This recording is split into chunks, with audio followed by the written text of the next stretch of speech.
Hey guys, and welcome back to Mad About Skin. In today's video, we're busting some anti-aging myths. I'm now in my mid-30s, and I'm definitely putting greater emphasis on the anti-aging elements of my skincare routine than maybe I did a few years ago.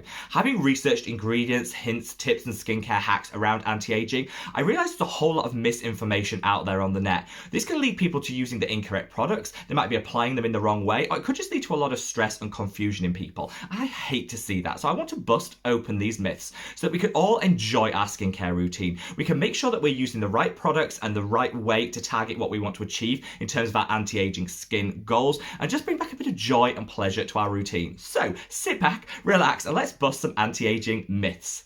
Now, before we get into this, I like to issue the usual old caveat when we talk about anti-aging here on the channel. I know a lot of people don't like the term anti-aging because they see the anti meaning it's against something. I absolutely am not against aging. Honestly, I'm 35 now, and I look back to the skin I had in my 20s. Do I want to go back? Oh gosh, no. I'm so proud of the journey I've been on in my skin, and I want everyone to feel skin confident. I really love the skin that they're in, no matter what their age. However, I do think we all crave a little bit of extra support in our skincare routine to just minimize the fine lines, the wrinkles, bring back some firmness and elasticity to make sure that we can get maximum skin confidence no matter what the age profile of our skin. And that's really what I want to promote on this channel. I would love it if you could support me and the channel and give this video a big thumbs up and a like, because honestly, it means so much to me. It helps me out, and I would love you forever. But in true Mad About Skin style, shall we cut the waffle and delve into some of these anti-aging myths? Well, myth number one, you don't need to use sunscreen indoors.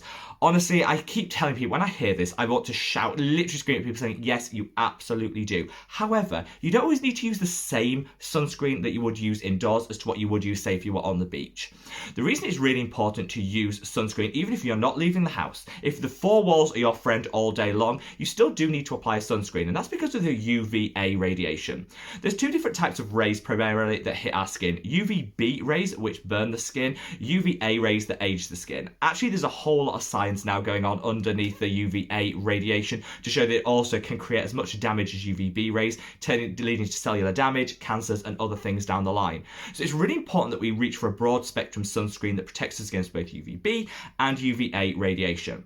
When we're inside the house, the windows, the walls, and everything around us does provide significant protection against UVB radiation. That's one that burns our skin, that gives that immediate red feel to the skin, that immediate heat.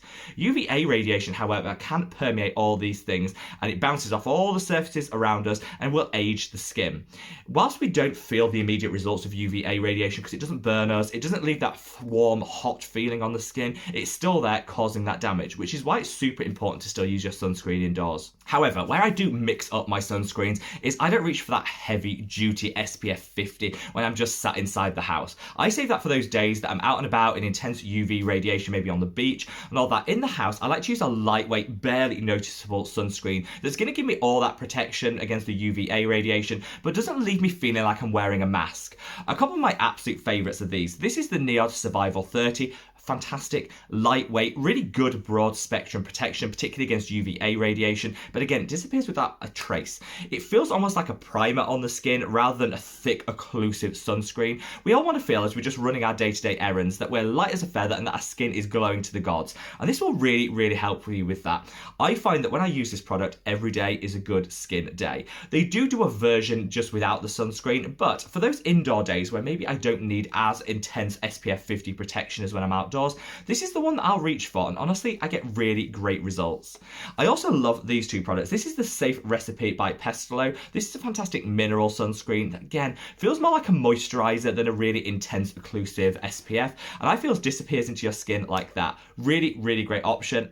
Finally, if you do still want to reach for that SPF 50 indoors, I would reach for this product. This is the Sun Fragma by Face Theory.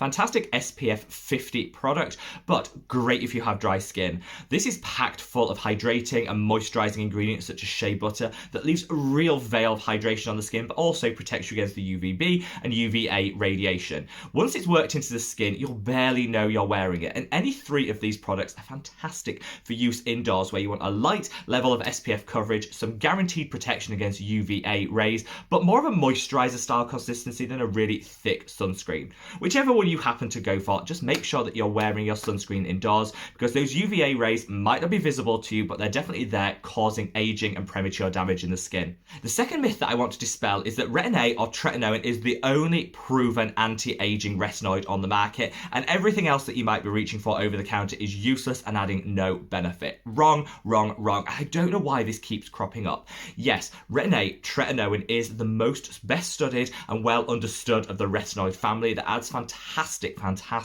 game-changing anti-aging benefits for your skincare routine, increasing cellular turnover, boosting collagen and elastin production in the skin. It's just a really fantastic product. However, it doesn't have to be the only one you can reach for. Whilst it's the best studied, I've also got some really great results from some other over-the-counter retinoids, which are easier to get hold of, tend to lead to less sensitivity, redness and irritation, and I just find it easier to incorporate in your skincare routine.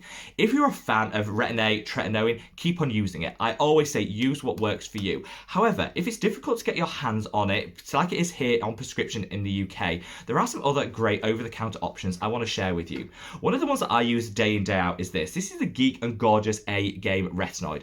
I'd actually say the results I got from this are on a par with the ones that I got from my retin-a when I tried it. You get it, however, with less redness, sensitivity and irritation, and all told, I think this is a ding 10 out of 10 product, proving that over-the-counter retinoids can be fantastic for your anti-aging skincare routine. If you want to reach for retin-a, tretinoin, go and see a prescriber, see your dermatologist, your esthetician, get a skin consultation and a prescription for it. They'll talk you through how to use it properly and prepare you for some of the side effects you'll get. If you're not ready to take the step to go to speak to your dermatologist and get a prescription for tretinoin or retin-a, don't worry about it. Reach for one of the over-the-counter benefits such as this Geek and Gorgeous one. Trust me, you'll still get fantastic smoothing, firming and radiance boosting results from it. Minimum side effects, and honestly it's just easier to get your hands on. I captured some of my favourite over-the-counter retinoids in a recent video that I'm going to leave a link to up there. Promise me you'll check that out if you're still believing the myth that it's only retin-a, tretinoin that actually works in terms of anti-aging. Total myth that I'm happy to bust. Now, myth number 3 concerns this: vitamin C in its pure form, L-ascorbic acid, and using it with these, which are peptides. Now, I would say that an antioxidant such as this, vitamin C, and a peptide like these are essential components of any anti-aging skincare routine. That's because vitamin C and antioxidants protect the skin from oxidative stresses such as pollution, particulate matter, UV radiation, blue light, all the things that can hit our skin and damage our cellular structure. Peptides are fantastic because they also boost collagen and elastin in the skin, they smooth out, they hydrate, and they can also help tackle hyperpigmentation, all things that we tend to suffer with more as the age profile of our skin increases.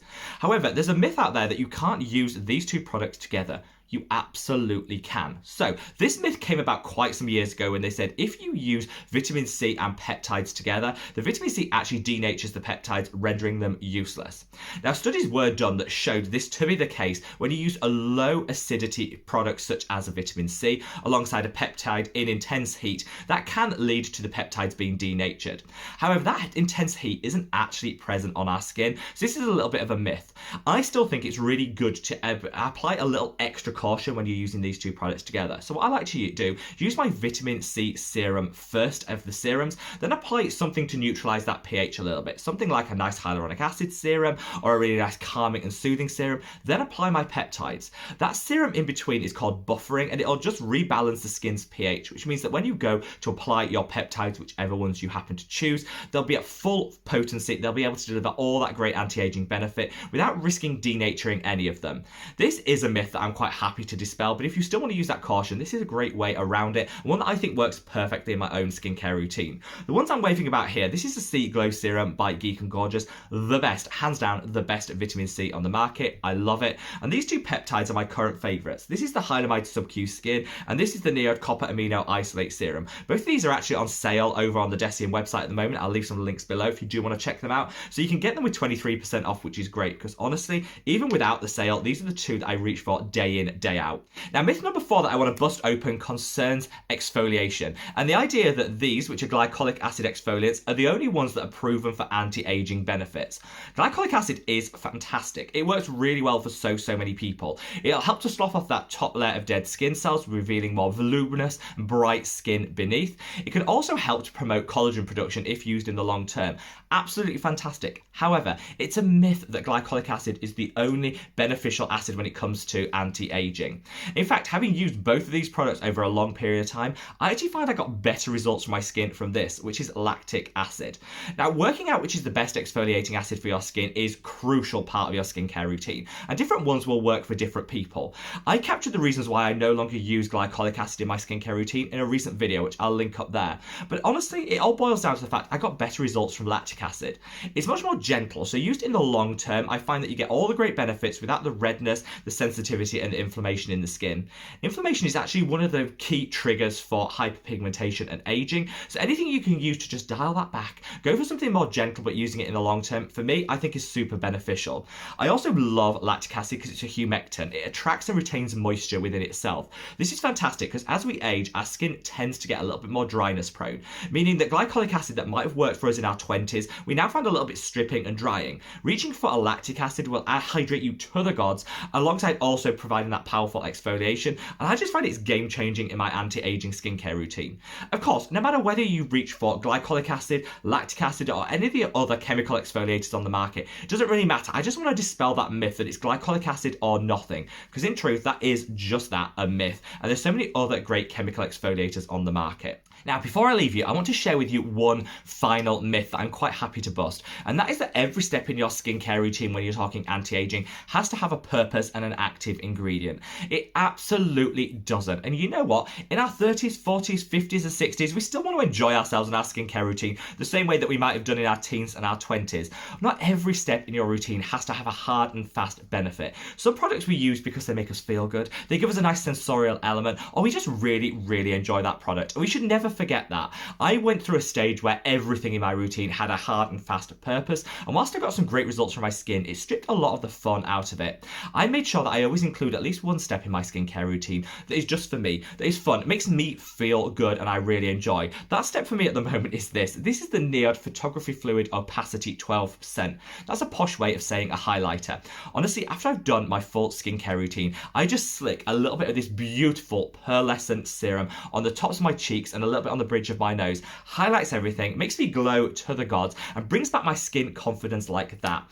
Even if I'm having a bad skin day, a little bit of slick of this just highlights everything up and makes me feel so, so good. And I absolutely love it. Yes, it adds zero long-term benefit to my skincare routine. It has zero benefits for anti-aging. But you know what? We all need a treat and a step in our skincare routine that just is for us and makes us feel fantastic. Hopefully you'll notice a little luminosity, a little extra brightness in the skin, and it's honestly all courtesy of this product, which I couldn't recommend enough. Whether you reach for this or some other lovely, gorgeous and sensorial product in your skincare routine, just make sure that you have at least one step that's just for you, because honestly, that's what makes our skincare special and makes us feel $1 million no matter what the price tag. So there you have it, some anti-aging skincare myths busted wide open. Of course, if you're continuing to use your retin-a, your glycolic acid, and it works for you, absolutely keep on using it, because my number one skin ethos is to use what works for you. However, hopefully I've dispelled some myths and allowed people to really appreciate what they can do for their own skincare routine to tailor it to their skin type and what they want to get out of it. There's some fantastic SPFs out there that are super lightweight and make you feel like you're not wearing anything at all when it comes to living indoors for a day. You've also got some really great hydrating alternatives to some of those potent actives that I stressed before. This should just be all about you and making your skincare as seamless as possible and a really enjoyable part of your day. So thank you so much for joining me in today's video. If you haven't already, give this video a big thumbs up and a like, and subscribe to the Mad About Skin family. We would love to have you as a member if you haven't already. Stay well, stay safe, and look after your skin. Take care. Bye.